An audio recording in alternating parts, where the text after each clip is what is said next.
Pagka raw sinabi mo si Kristo'y Diyos, antikristo ka. Pero ang totoo, binaluktot nila yung kahulugan nun.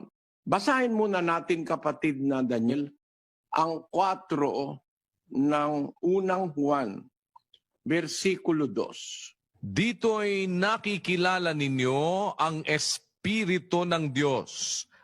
Ang bawat espiritong nagpapahayag na si Hesukristo ay naparitong nasa laman ay sa Diyos.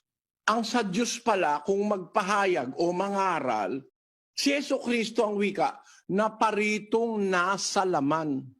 Yun pala ang talagang aral na sa Diyos.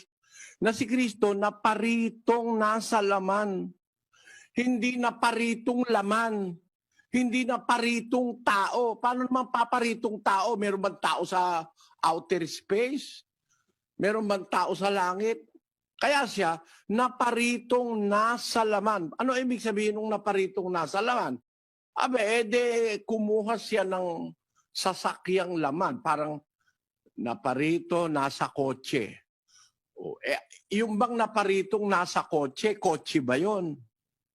Ang espiritong sa Diyos, yung nagpapahayag na si Jesucristo,